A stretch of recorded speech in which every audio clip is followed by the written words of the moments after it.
Welcome to That Davis Show. I am your host, Kenneth Davis, and of course, I'm fortunate enough to always be accompanied by executive producer of the show, Ryan Bukoveski. Make sure you follow him at Ryan B. Ski and Ryan B. Ski 1. And also, please follow me at That's Davis. We got a lot to get into. It's going to be a football-laden show with training camp opening up today. Basically, when this drops, the Bears arrived at Hallis Hall for camp today, Tuesday. Well, yesterday, Tuesday. I can't use today for 2 different days. So we're going to jump into that. It's your show. You can do whatever you want. No, it's ours. But definitely we're going to do football. Aaron Rodgers is in tow. I think we basically said this was going to happen. He was going to come back and basically go there, play for this season, and look to get out of Green Bay afterwards. Also, some big SEC news. Texas and Oklahoma want to get whooped on by Alabama too. Come on down. And of course, we got to start off with off top. Off top? From the top, the tippy. Listen. So earlier today, even though my family is watching the Olympics right now, and I don't think they know the outcome of the women's gymnastics, and I want to just say, Russia won, right? But I didn't. Wow, I'm just rooting like they got a chance. I'm like, no, they don't. Can we do a quick timeout real quick just before you finish your thought? How the hell is Russia even allowed to win medals after that Icarus shit? Just had to throw that out there. Well, it's not Russia. Right. All right. It's the bought out IOC version of Russia. Good one, Ryan. Good one. The grimy IOC version. But megastar GOAT of women's gymnastics, Simone Biles, decided after one event to pull herself out. She did a vault, and she took a wild step. You could see when she was spinning in the air, she didn't know where she was at. Also, as the announcer said, I'm not saying it like I'm the gymnastics expert. What I saw. But it's been a lot. That form, by the way. But this is the thing. On my phone, there's a lot of people coming for her saying that she let her teammates down. She said basically that her head wasn't in the proper space, and she decided to pull herself rather than pushing through it like she has in the past. I've been watching the last couple of days. Yesterday, she was bad yesterday too. Stuff which you would never see her do. She was messing up. I want to look at it in a different way. I want to look at it like this. One, mental health is serious, and I know we it's hard for us old school people and be like, just push yourself through it. And there's going to be times where you do have to push yourself through it, but I mean, in some things that are even more serious than the Olympics, and the Olympics are serious, especially when 6 other people, if you include 5, I believe, if you include the alternates, are depending on you to try to bring home the highest medal, and that's gold, which they brought home silver for the team. I want to say this. What if Simone Biles, knowing that she didn't have it, really viewed herself as the weakness that could force them even further out of medal contention or in the bronze medal?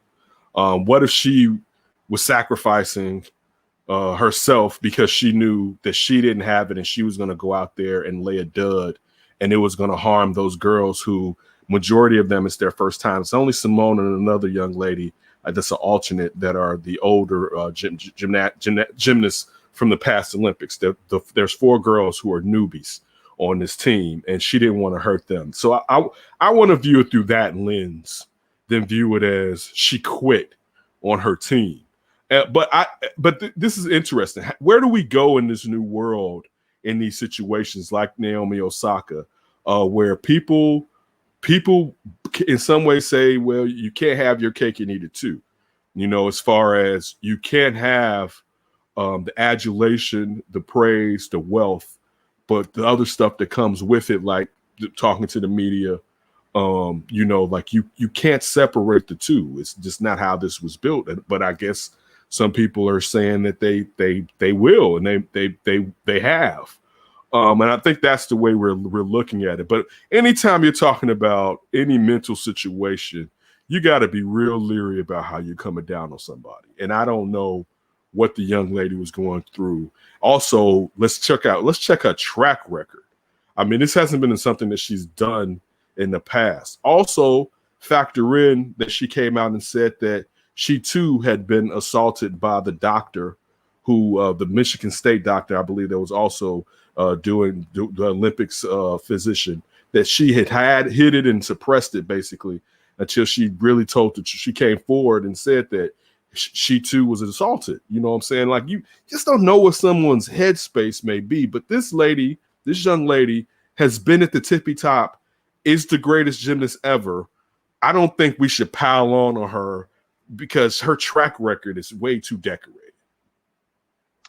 Yeah, I agree with everything you're saying. And my first reaction was I felt bad for her. I hope that, like, whatever she's going through mentally, because everything is like, I'm good physically. There's not even a question. Like, physically, I can do it. It's just mentally, I can't right now. And I definitely felt bad. I had a random thought. I was hoping that wearing like the goat jacket didn't just spawn some media of hate, I didn't see on the goat Twitter all jacket. of a sudden. I didn't see the goat jacket. I got to look this goat jacket up. But essentially, if you like whoever you are, if you say you are the GOAT, just people are going to attack you, period, and come after you every which way through all your social media, just try to comment on everything and just come after you. And when you're ready, kind of have that pressure of living up to trying to be the official greatest, Oh, there's that's hard. always. I did. I have seen it. I've seen it on her shoulder before. Listen, hey, it's facts. It's facts, though. It's the truth. I'm just saying, in terms of the mental stress, I wonder if that maybe played a factor where people were just coming with extra hate because she wore that or something. What if she just doesn't have it anymore? Like, what if what if Father Time called? Yeah, it could be anything. It could be anything. And like on the largest stage in the world, Father Time caught up with. Now, she could come back. A lot of people said that it'll be a terrible look if she does come back for individuals, because it'll come off as being selfish. Hey, shorty, come back. So. If you can come back, bring your ass back. The rest of us ain't gonna care.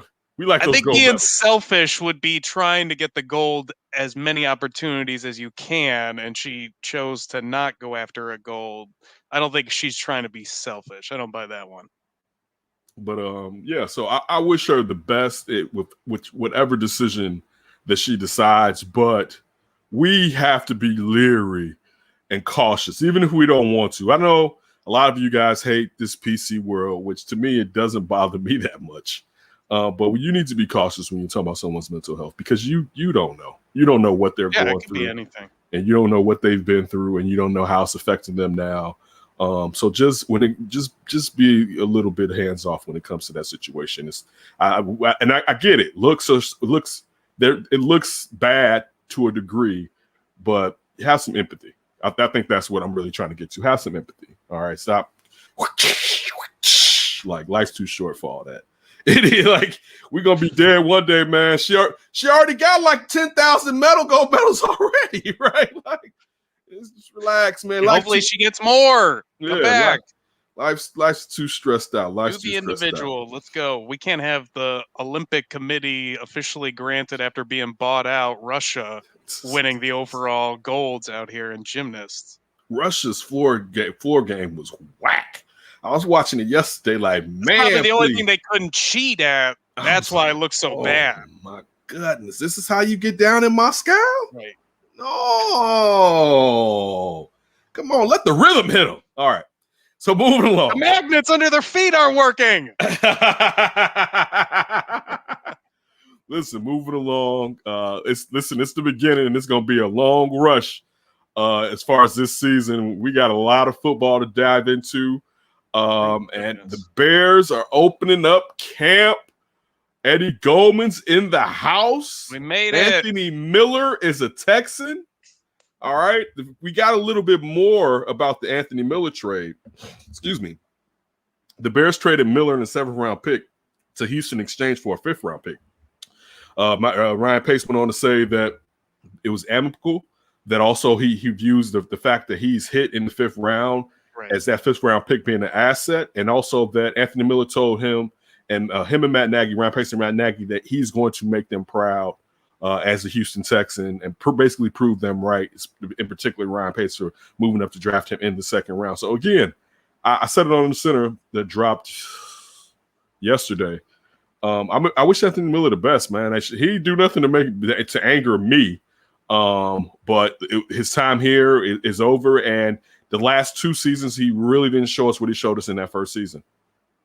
I like how Pace in that subtle, like in between text, I own that MFing 5th round. So Right. yeah, I got an asset.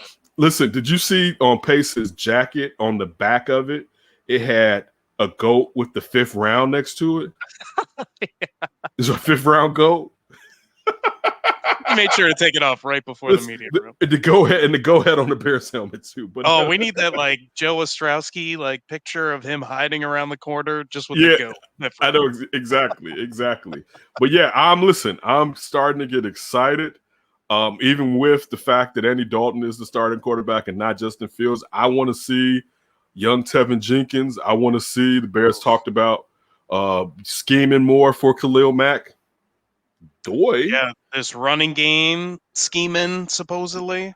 Of course, I caused this running game discussion. Yes, you did.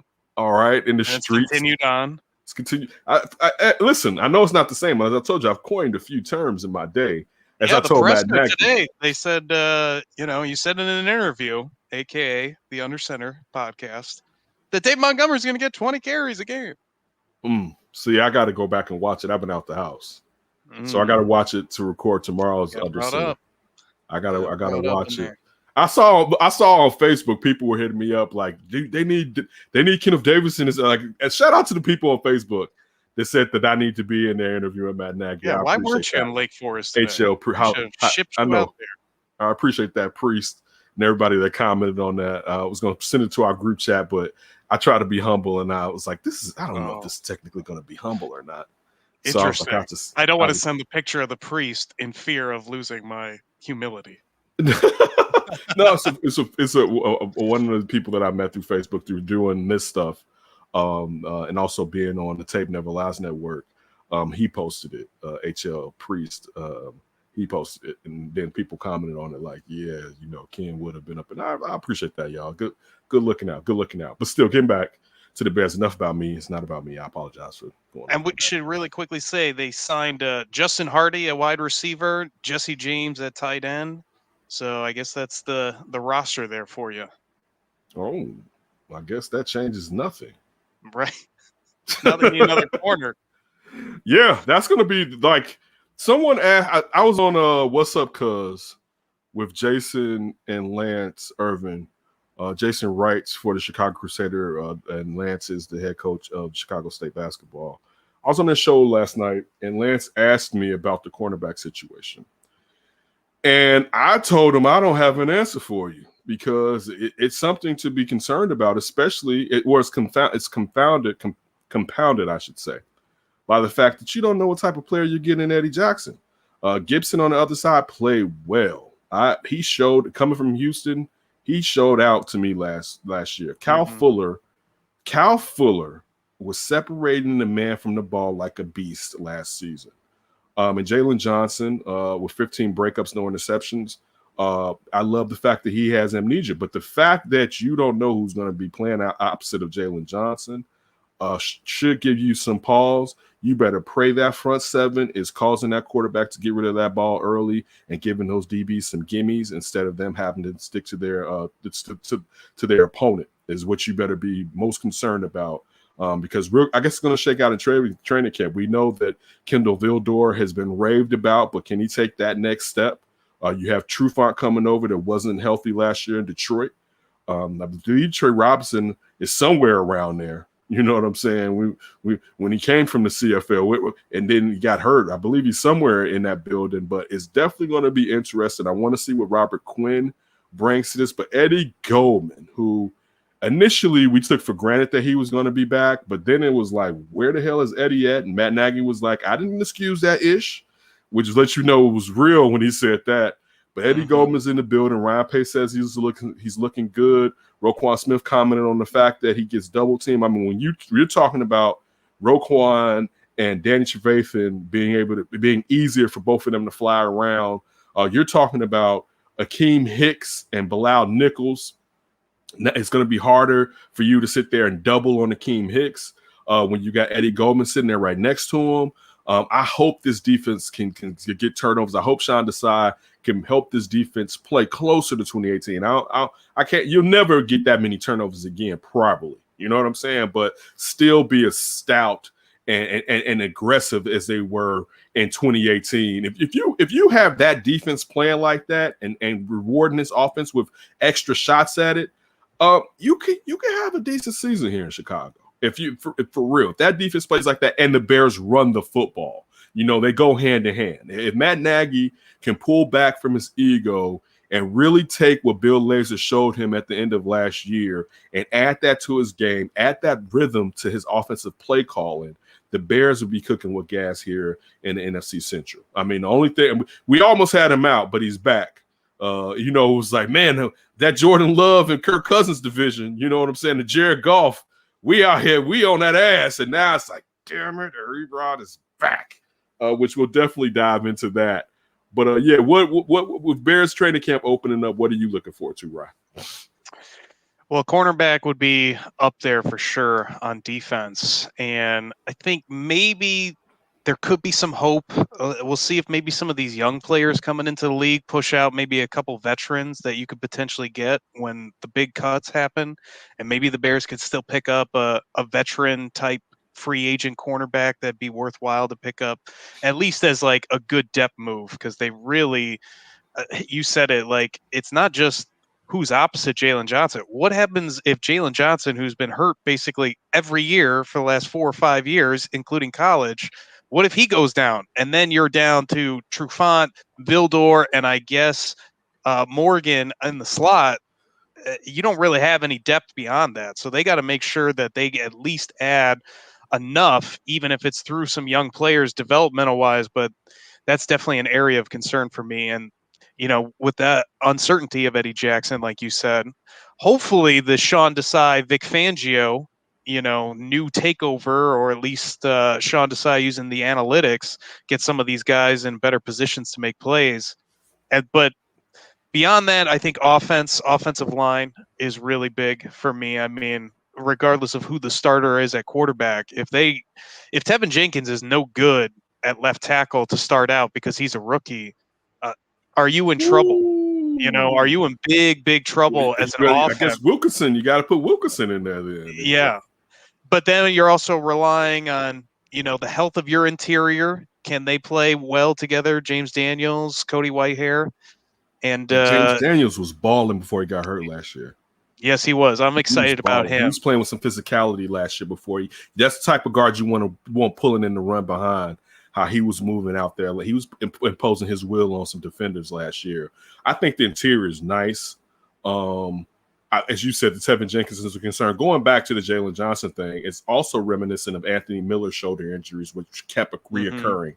So like you said, there is a chance that you're depending on a player that's been injured several different times from college and here in the pros. But getting back to the offensive line, what were you about to say? I thought you were about to say nothing. No, go ahead. But yeah, getting back to the offensive line, I kind of Tevin Jenkins to me is the real question mark because, and I know it's a small sample size against bad teams. I like what Ifedi did with Bars, Mustapher, and Cody Whitehair, and now you at least got Bars some tick and got him out there. You pull him back, you reinsert James Daniels, who's even better than Bars. All right. And if you get that left tackle now to be sweet and you grow this group with more depth, because you still have Lashavius Simmons, who knows what type of play, what he's going to be. No. Well, the depth I think is great on the team. Right. If that tackle position with Ifedi and Jenkins works out, then you got Larry some Borum, really quality. And Larry Borum, you know what I'm saying, the 5th round rookie that they drafted. There's a lot of depth with this offensive line. The question is, can they be trained up? Listen, Castile last year, with all those injuries towards the end of the season, they got it right. And if it's his preference that they be nastier, and he didn't like the fact that they weren't nasty. I'm all for it. I'm into it. You want those hogs up front to impose their will and to beat on defenders and wear their asses out. And you cannot do that going backwards. And I mean, pass blocking 24/7. All right, you got to let those hogs free and let them go run and knock down some linebackers and some DBs.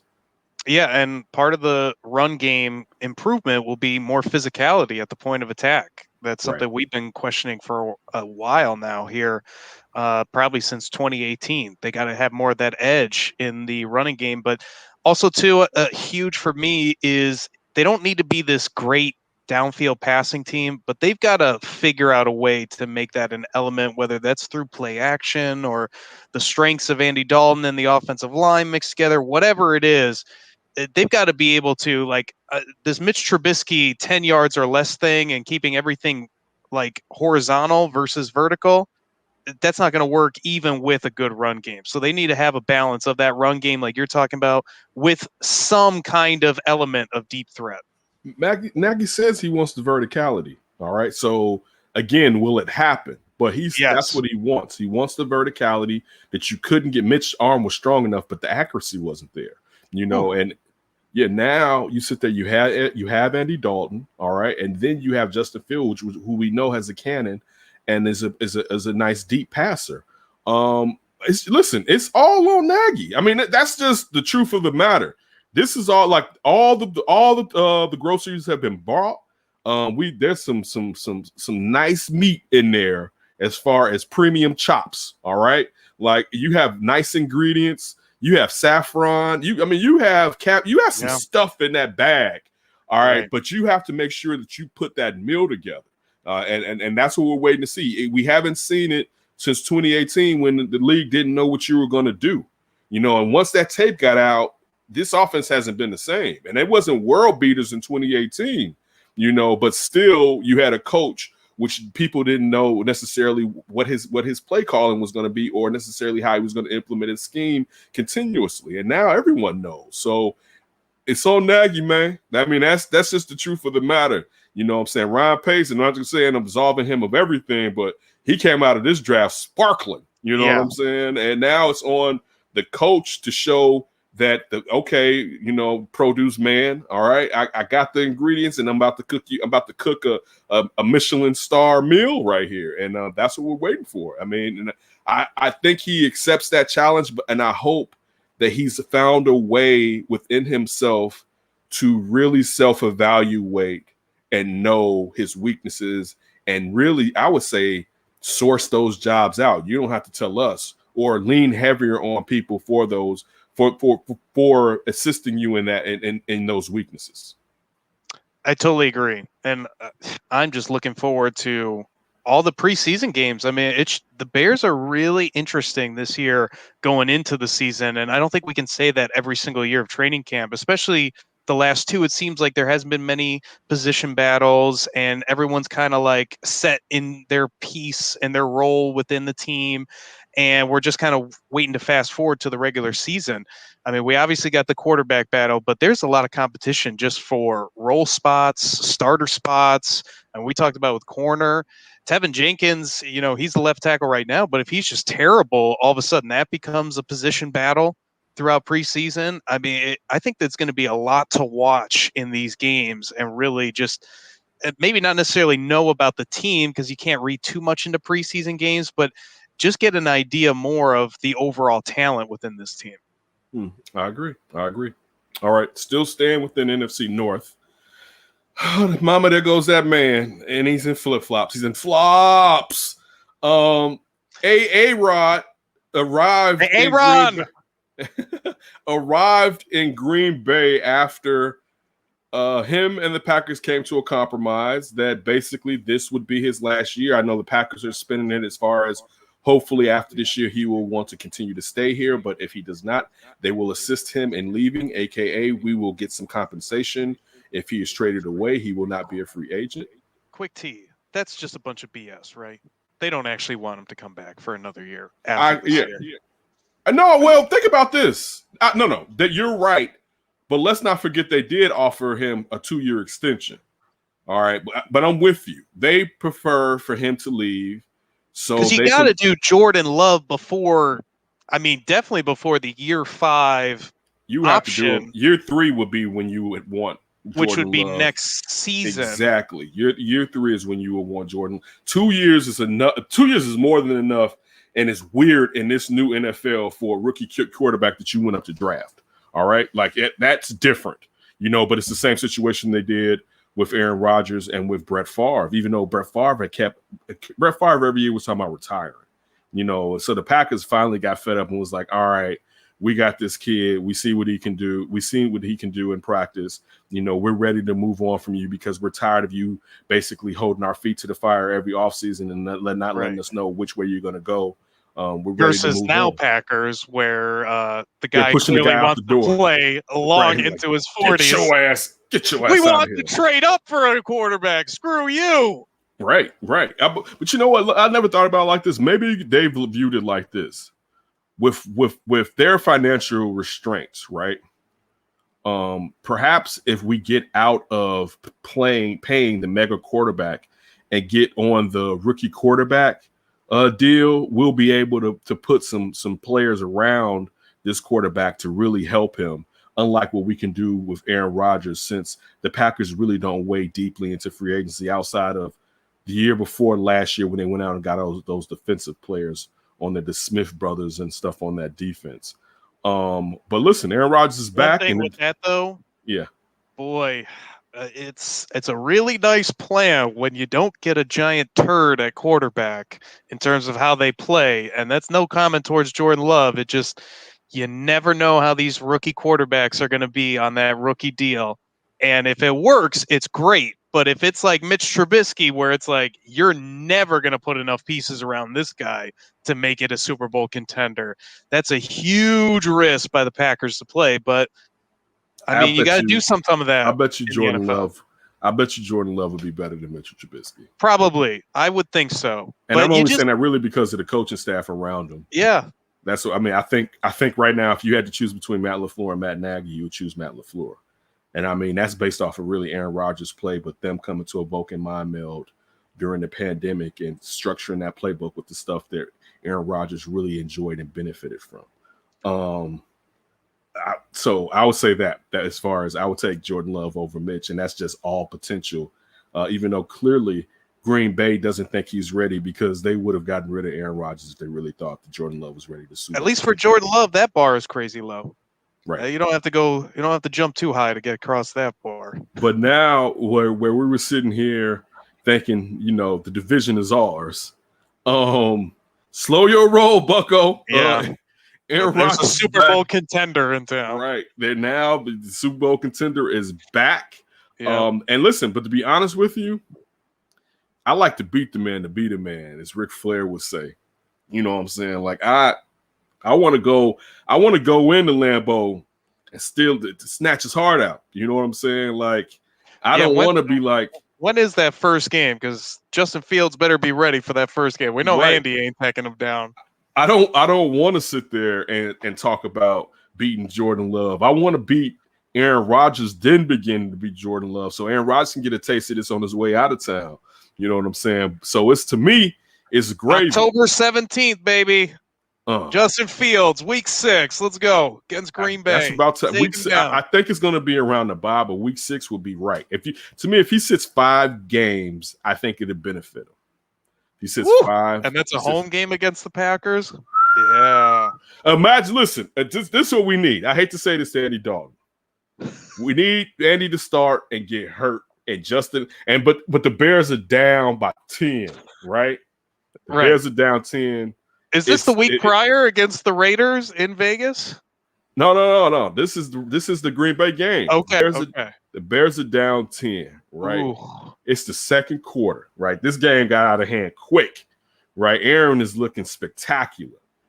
All like of a sudden, Bears opening drive for a touchdown, and then 20 unanswered, and the Bears get a field goal. Listen, one of their quarterbacks, Alexander, somebody comes crazy off the edge, plants Andy Dalton, right?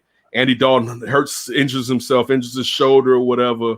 They also get a flag because he lifted Andy Dalton up a little bit when he drove him into the ground. Right. All right. Tevin Jenkins starts to get into a fight with Alexander about doing that to his quarterback. There you go. And then coming running in is number one, Justin Fields, and he drives that team downfield for a score. It can even be a field goal before a score right then and there, and we're like, oh-ish, it is on and popping. I swear, if you call this one. And he comes back in the second half to either win the game or play to a stalemate practically, and Green Bay wins by like a couple of points. And that is field goal. Right. That's a good one. Right. I like that one better. A late field goal, and that's how we start the Justin Fields era in Aaron Rodgers' effing face. All right. That's I like the victory, and then they go to Tampa Bay the next week, and then you beat Tom Brady, and you beat the NFC title contenders from a year ago. And then for their Monday night game, they put up all the Hall of Fame or future Hall of Fame quarterbacks Justin Fields is taken out during his rookie season. It's setting up for his Hall of Fame career. So again, I know we're talking about Aaron Rodgers, but we had to bring it back to the Bears and Justin Fields. But yeah, Aaron Rodgers is back. What did you think? How did you think this was going to shake out, Ryan? I'm not surprised by this. It's just weird. Like some of the commentary I've heard, like it doesn't really make sense that it doesn't seem like Rodgers is making any more money for whatever reason. I guess the last deal's voided, and there's a bunch of he didn't have any guaranteed money. He didn't have any guaranteed money left on his deal. Yeah, I just figured like, hey, like I guess it depends where Aaron Rodgers is at. If he was really about retirement, because if the Packers knew he's not about retirement, then they have all the chips. Like we own your NFL rights. Like you can't just go anywhere else. So they can just go with these olive branches like, hey, we'll void that last year and we'll allow you to put these mechanisms in place to ensure that you're happy. And I guess one of those is like bringing back Randall Cobb that they're really trying to bring back, which is a horrible contract for them. And it was a good little tweet. I think it was Dan Pompei. It was like, by trading Anthony Miller, that almost ensures Aaron Rodgers stays because he's getting Randall Cobb. I don't know why Randall Cobb's that important to Aaron Rodgers overall. That might be just a bunch of smoke, I would think. But who knows with Aaron Rodgers, I guess. My thing is just I'm surprised that there's nothing really in there for his exit because they can trade. They're going to try to trade him. They're not going to just let him walk next year. And I don't know. I guess he's going to have some say in where he gets traded. But it just seems like it's all like not written down, just a bunch of like verbal agreements. And with how tenuous their relationship is, I just wonder if this is building up. They're not going to pull a double move on him because then they'd be liars and nobody could trust them. Also, I'm sure that I'm sure the league doesn't want them to really talk about if there was any real agreement or whatever, because they don't want moving forward players to do. Basically, that was part of the reason too. They didn't want this to be the NBA where James Harden could come in and be like, trade me. I'm big, I'm fat, and I'm out here with little baby. You know what I'm saying? Like, you got no option to trade me. I'm coming in. I'm coming in hot. I'm coming in. I'm out of shape. And the NFL didn't want that. So I'm sure they've already told Green Bay, like, yeah, don't be out there like, yeah, we signed this contract. That the details clearly that Aaron really, you know, I don't think they're going to play him. You know what I'm saying? I think they're going to basically do. And now Aaron Rodgers is too smart to show up without a real defined agreement that goes the way that he wants it to go. You know what I'm saying? He's not just that, like he wouldn't be paying his agent. I mean, his agent wouldn't be earning his money if he allowed Aaron Rodgers to do that. But Aaron Rodgers is too intelligent, and he doesn't trust them either. So if he doesn't trust them, why would he let them play him? But do you think this agreement now is basically like everything's all good till next offseason when they try to trade him? Or is this still something that can kind of, for whatever reason, come back up? Well, I'll put it like this. I think with them, if he wants to stay, if he has a great year and they still don't believe in Jordan Love, and he would like to be like, he's like, you know what? I want to run it back, right? He would stay. He still has those years in his contract. But I think that they are going to work with him to trade him to a team that he wants to after the season. And as we said, that year 3 would be the year where you would look to replace your Hall of Fame quarterback. If you this young quarterback that you drafted has been seasoned behind him for a couple of seasons, year 3 will be the year which you want to get him up in there, because you have to find out who this young quarterback is, because you only have 2 more years, and really 1, because you sign them in that 4th year instead of waiting to that 5th year. So maybe they will wait to the 5th year, but still, you want to get on the field and make sure that you don't sign a flop, and get enough time to see if he's the real deal or not. Yeah, I mean, that's why I just don't think he's going to run it back with anything. Like, I think they're only keeping that year for next year, because if they're voiding 2023, they're only keeping it so they can trade him and not let him walk. I think that that's the only reason why that's on there, or that Aaron Rodgers agreed to that, because I would think he would demand that they rip up the last 2 years if he comes back for 1 more year or whatever. So you got to play Jordan Love next year, I would think. Yeah, I mean, how could you not? No matter what he does in practice, if it's not in a game, regardless of preseason, because that's not real. Like, Mitch Trubisky was pretty good in preseason games. Big whoop. I mean, if you want to see his deep ball accuracy, probably the best game in preseason games than regular season games. So I wonder with Jordan Love, like, you got to play him. You got to play him in regular season games that matter. And I guess you could wait till year 4, but that just seems like bad business. Yeah, I totally agree. All right, moving on. What you got for me? Any other headlines from the league with training camp? I was focusing on 2, Deshaun Watson and his situation. You Tony and me right here. I mean, it's strange that Tony he's there in training put Deshaun camp. Watson in any discussion on Under Center. It's like, dude, what are we doing right here? Listen, Deshaun Watson cannot afford to be fined $50,000 a day. Especially, right, he's got to go. But why are the Texans not saying go away and be paid? I'm with you. I'm totally with you. And I know he's not with the team. I mean, he's at the facility, but he's not with the team, I believe, as far as practicing and stuff like that. So that's where they keep him away. Yeah. Stay away when it's not football activities. Right. Otherwise, we want you there. But listen, for Shorty to be like, I want out, and then all that to leak out, and I mean, I'm sure the team has something to do with it. And how about the Texans? They want 3 first-rounders all of a sudden for him. Like, okay. Which is like, no, I saw 5 high draft picks and a player the other day. And I said, dude. I think the highest you can give, though, is 3 first-rounders in any NFL draft trade. Night, you can do 4.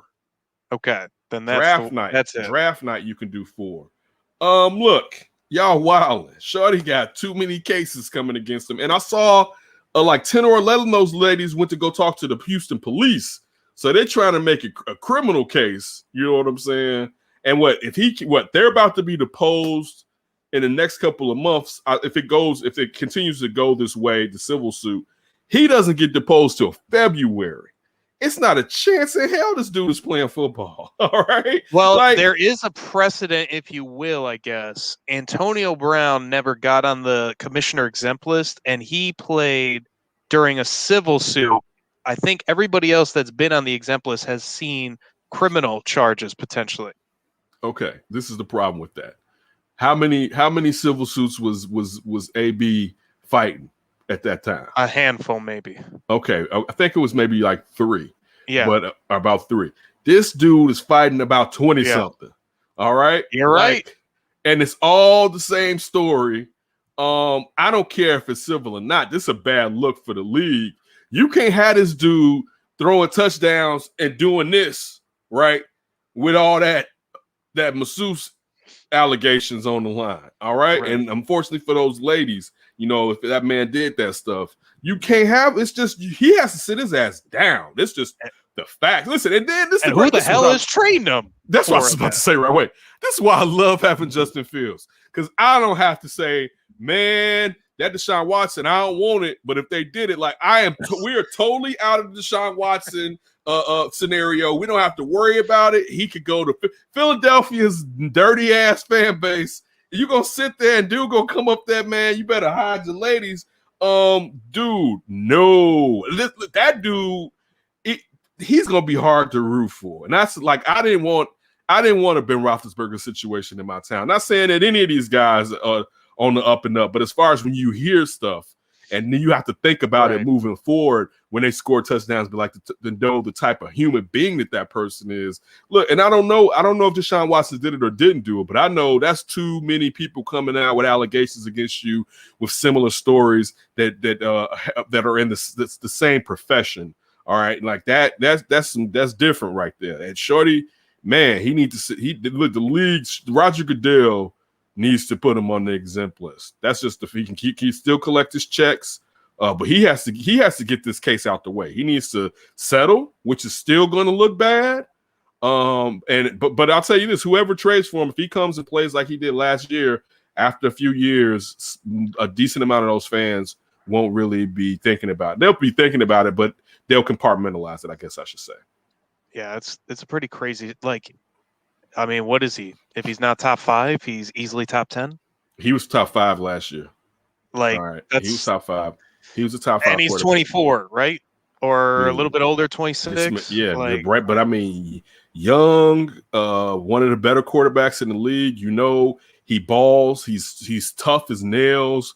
But also it seems like he has a dark side to him. Allegedly, I should say allegedly. We don't know. And I hate to sit there and convict somebody of something, but that's a lot, to say the least. And that's why Tony's afraid of Justin Fields practicing with Deshaun. Right. Like, oh man, dude. Like, this is just you hate hearing this. You know what I'm saying? You hate. You hate He's hearing like it. Such a great guy too. Yeah, I don't know. It's a little something to the cut of his jib that I always was kind of like. Oh, I didn't know it was a cut of the jib for Deshaun. A cut of a jib, a little cut of his jib that always was like, there's something about this one, right? It's a little something about them. Okay, there is something about this one, right? Just a little rat finkish, little bit. Dang! I'm sorry. It's, okay, just a little bit. Was this draft night in Clemson? When did the cut of the jib go through? This was boy. This was Clemson. It's something about his face. That you signed with Dabo Sweeney. I can never trust. You never trust somebody that rocks with Dabo like that. All right. Where Dabo at now? Where Dabo at on this Deshaun? I need to know what Dabo has to say. Boy, I bet Dabo dropped Deshaun Watson like a hot potato. All right. Probably. No more MJ comments. Be like, you go ask him about Deshaun Watson. All he's do is talk about Trevor Lawrence. Dabo's worried about his college football life because he's falling into irrelevancy with his conference. Listen. All right. So we're going up for grabs? Well, one other one I wanted to just get your takeaway on. Xavier Howard, Dolphins cornerback. Did he sign new? I thought he got new bread. Did he get new bread? I believe the contract negotiations are stalling. And that's why he wants out. Yes, he has formally requested the trade. That's too much. That's gonna Miami with those assets and Tua. You just wonder if maybe they do some kind of trade for anybody, or what else could they get for him? Dude, they got a stockpile. That's an expensive ass. So they're gonna get more picks. I mean, here, just say for the Bears, they couldn't afford it, so they're out. That's going to be an expensive ass cornerback with the amount of interceptions that he has procured. Listen, he wants his money. Pay that man his bread, or let that man, or trade that man. All right. I mean, he showed out and showed up. It's nothing wrong with wanting your bread. And I mean, we'll see. I mean, that one is definitely an interesting take. I wonder what team is in contention views himself as a cornerback away. A Jalen Ramsey away like the Rams did. Like, what team is like, you know what? I mean, I'm trying to think in my head, what contenders really need a top of the line cornerback? Not to say that you couldn't always need a cornerback, have a top line cornerback, but and is willing to pay for him, because this is one of those things where when you trade for him, he's going to want his new bread. So you basically had that contract ready for him when you trade for I mean, nobody. I mean, Kansas City can't do it. A couple teams on the West came to mind. Like, I don't think they would do it, but the Chargers maybe. Chargers. And another team that came to mind, Richard Sherman's ex-team, they might still be looking for a corner, San Francisco, and they have some decent draft capital. Well, I mean, but think about all that draft capital they used to get Trey Lance. And how much money they have locked up in so many guys, too. Yeah, they have a lot. I mean, like, they have a lot of guys. They just signed Fred Warner to the largest middle linebacker contract. I mean, I'm trying to think. I don't have it because most of the teams, like, it would probably have to be a team that we don't look at, like the Cardinals. You know what I'm saying? Like a team like that, to where we don't look at them as a contender, but they look like, especially in the division that they play in. It'd have to be a team like that, and I don't know how much money they have. It's funny you say the Cardinals Buffalo. I like the Buffalo. They might be dollar strap with the Josh Allen mega contract coming. Right. And also, would Miami trade him inside of their division? Yeah. And it's funny you bring up the Cardinals. Chandler Jones wants out because he's not getting the money that he's getting in his contract negotiations. So maybe you trade Chandler Jones for Xavier Howard. I've heard that be talked about. That'd be an interesting trade potentially. Yeah, I didn't know that. No, I mean, get your bread, man. Listen, life's too short, and guess what's even shorter? Football careers, man. Go get your bread, man. Like, especially when you play at an elite level. I wish that they had negotiated to where the teams have to collect the fine if you hold out, because that's the only leverage that the players had. You know what I'm saying? As far as I'm gonna refuse my services, and now you basically got to show up. So we'll see what happens. I'm sure he'll get paid, though. I'm sure. It's one of those things. It's a tit for tat. They have the money because who are they paying? Right. They're not paying their entire team's on a rookie deal. Right. So you have the money, man. Go ahead and get that man his bread. Even though they don't have Fitzpatrick, right? He's not sucking up all the cap space. No, he's playing for the Washington football team right now. That's right. All right. You know what time it is. Let's go up for grabs with Ryan B. Ski. Ryan B. Ski, what you got for me? Major college football shakeup as Texas and Oklahoma announce, I believe after the 2025 season when their media rights go up with the Big 12, that they will be moving to the SEC. For me, like everybody brings up college, like football season's back, college football. I'm like, yeah, that's a nice little appetizer to the meal, but I'm not just eating apps. If I lost the NFL, I'd be in some serious trouble. But I do like this idea of the glory pure college football turning into the NFL right now as Texas and Oklahoma move into the SEC. What do you think of the move? And I mean, what does college football got to do now? I welcome. First of all, let me welcome Lincoln Riley to a man's conference. You sir come with your offensive know-how. This may help Oklahoma, Texas. You screwed. All right, like I don't know if Texas wanted this SEC smoke. All right, because if they see A&M doing it, they got to be like, man. I mean, we get the right coach, we're gonna out recruit A&M right away. Right, I'll give you that. But the problem also is you have a generation of kids that really hadn't seen Vince Young's Texas team. I mean, because that's the last time they was really worth a damn, right? So you what? Like what's and not to say that it's a sleeping giant. You can reawaken it. I mean, there was plenty of people that didn't see Alabama, Bear Bryant's Alabama, right? And Nick Saban, resuscitated a great program. Sooner or later, USC Frankenstein on steroids. Exactly. Sooner or later, someone's going to bring USC back. So Texas can to the SEC. No, they're not coming all the way. They're not coming all the way over here. Why not? Why wouldn't you want to get in on the SEC? Like that's where you could actually lose multiple games in the SEC once Texas and Oklahoma are there. If you lose one game in like the Big 10 or Pac-12 or whatever the Big 12 is going to be, goodbye. No championship hopes right away. ACC, Clemson, like they got to be like, damn, I got to get over in that SEC.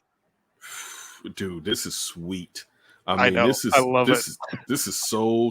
You're talking about these heritage programs moving out, but you know what though? To be honest with you, I need like Mizzou to go get out. I need Mizzou to like. Yeah, Kentucky. Can we get Yeah, like a little Mizzou and Kentucky Kentucky is action like, out there? yeah, like Let's go. Can we swap Clemson and Kentucky? Let's put Kentucky in the basketball conference of the ACC and bring over the football of the ACC to the SEC.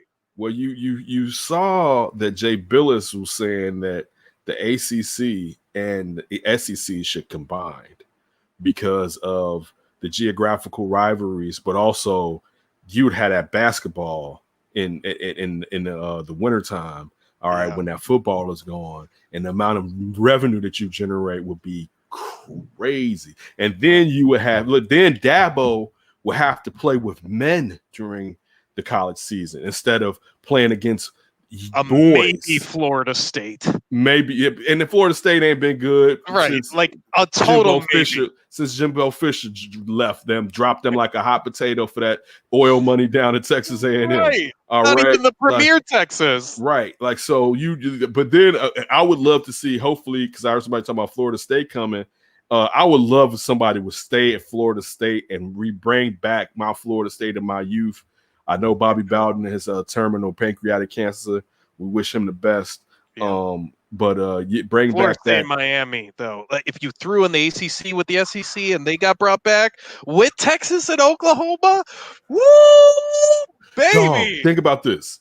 Think about that rivalry game between Florida and Miami.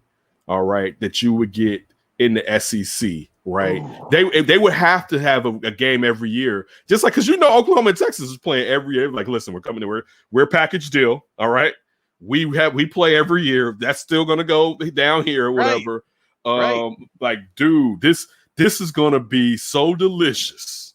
All right, so effing football delicious, and also these kids are getting paid for their likenesses, so at least they getting a little bit of the bread, not the same amount that they should be getting.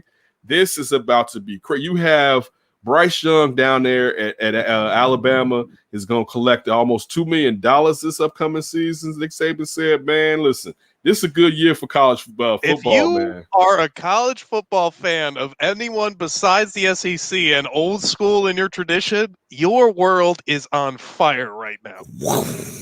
Like you are just like, oh, this has got to be the worst. Oh, they're paying them. Look.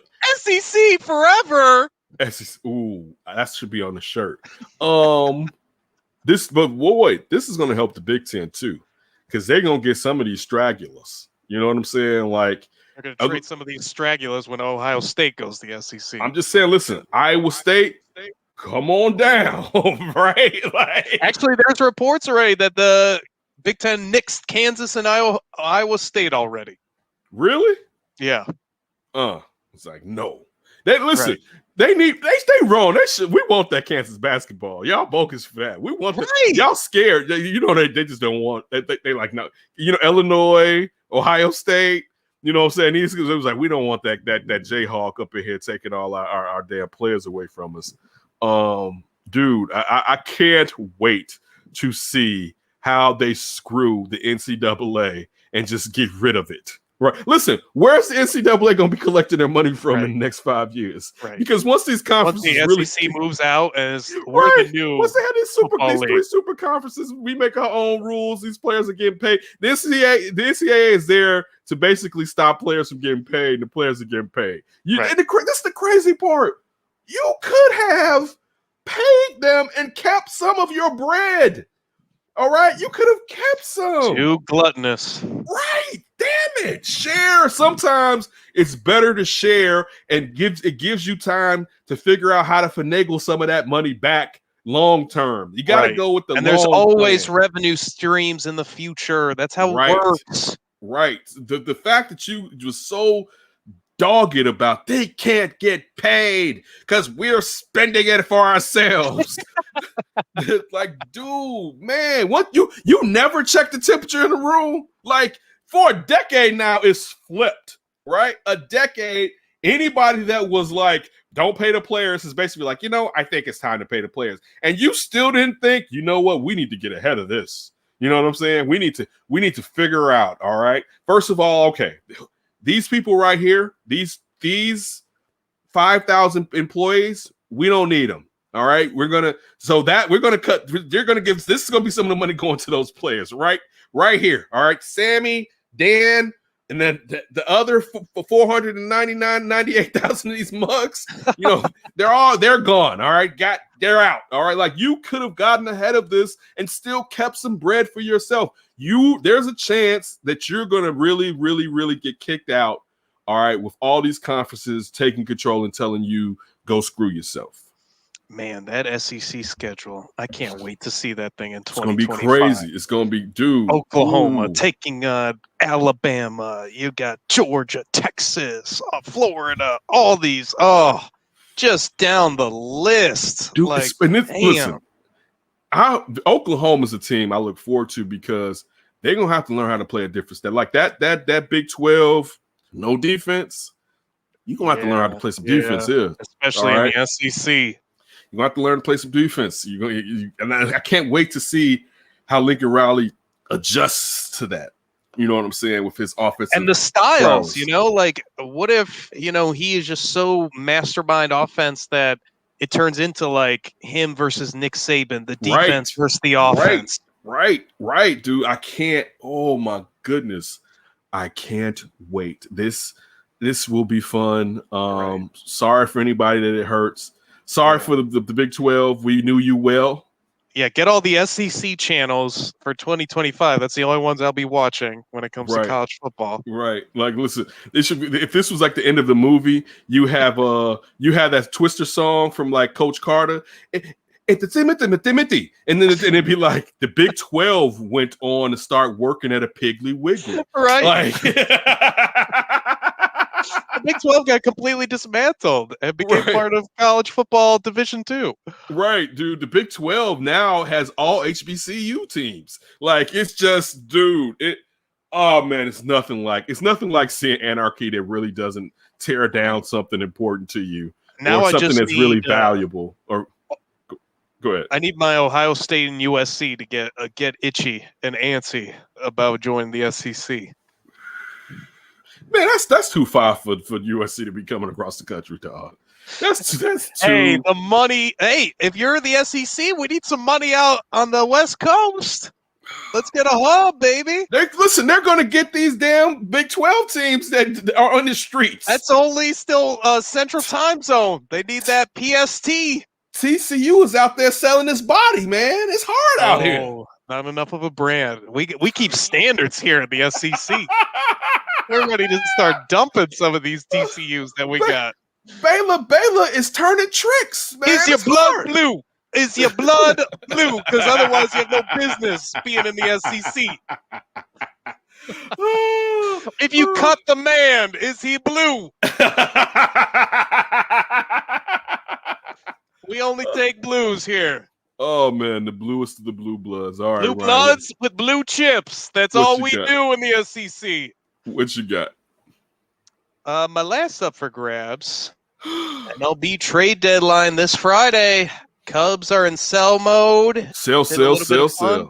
Sell away, baby. And then the Sox, Adam Frazier, one of their targets, goes to San Diego. But Sox are, they're bringing back some guys. Maybe the trade isn't as big as Eloy came back Monday. What do you want your team to do, essentially? I wouldn't mind the second baseman, but they got to get two relievers. All right, that's just facts. From the north side? No, I'm not paying that exorbitant amount for the Chicago baseball trade tax. You don't want to do that? No, I mean, listen. If we didn't need Dylan Cease, I would send him back to you guys in a heartbeat. All right, like if we had somebody that was ready to take those reps, all right, and ready to go every fifth day, I would send getting Max Scherzer and then trading Dylan Cease for the relievers. Whoa, no, I don't have what it takes to get a Max Scherzer. But this is the thing: when you bring back Eloy now, because one of the questions was, what are you going to do in right field? But if Eloy is back, Lewis Robert will be back within probably about 3 weeks. You got Vaughn, all right, who's been playing very well at left, now playing right. You have all these other players, Goodwin, Hamilton, Gavin Sheets, all these players that played. Who needs to be in left though? Who needs to? What do you mean? Well, you don't want Eli in left, right? No, I mean he's going to be in left some games. That's just he was some in games, tonight. But more tonight, so in the playoffs. Tonight he's in left. He's in left. He was in left tonight. He had a decent catch before we started the show or whatever. But he's playing left tonight. You know what I'm saying? So he's your DH in the playoffs, though, right? He's gonna be. They're gonna, because he wants to. They're gonna let him play out in the outfield sometimes. I mean, but I'm talking just playoffs. Just playoffs. I don't know. You can let him play out in the left, whatever. But playoffs, I think he's gonna get some games where he is starting. You're starting left fielder. I mean, I guess if you traded for another outfielder, you could just move him to DH, right? He doesn't want that, and they at this point they don't. They're kind of giving in to him because he wouldn't be playing left tonight if common sense ruled. I mean, right? I would think if you're Rick Hahn and the organization, let's give him some lefts during the regular season. We got the division sewn up already. Let's give him some left field starts. But playoff time, DH. No, I mean he's gonna get some left. I'm just telling you that he's gonna get. I'm with you. I'm full on DH Eloy. I mean there's no reason to lose that bat. And he's a terrible left fielder.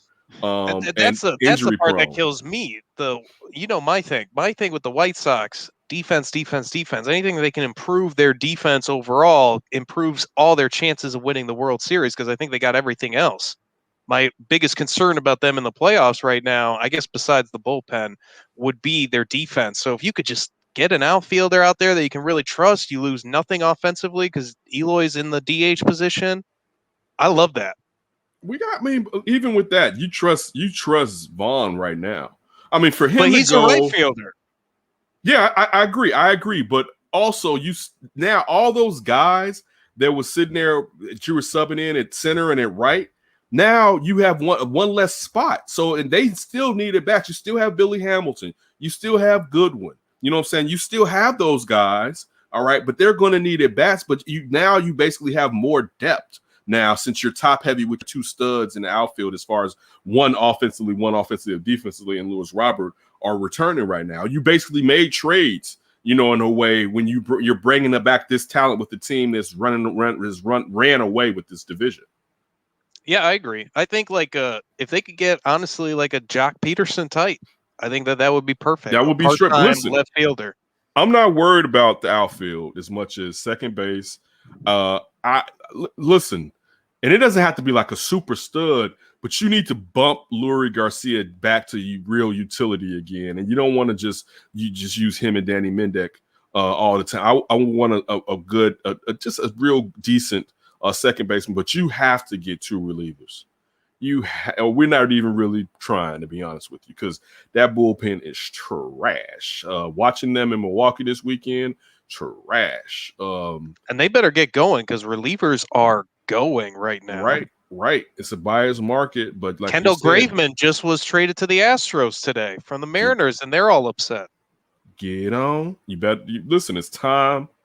Make it happen. Don't waste away this season, especially you're in the playoffs. You're already in the playoffs. You know what I'm saying? Like, let's get it. So for me, to get back to your question, definitely two relievers, and I wouldn't mind a second baseman to go along with that. Yeah, for me, it's really simple with the Cubs. Just keep trying to add prospects. Keep trying to add to the farm. I would trade anyone and everyone. Like, I get the idea of keeping like a Rizzo and a Baez or whatever, but look, man, you got to listen to every deal.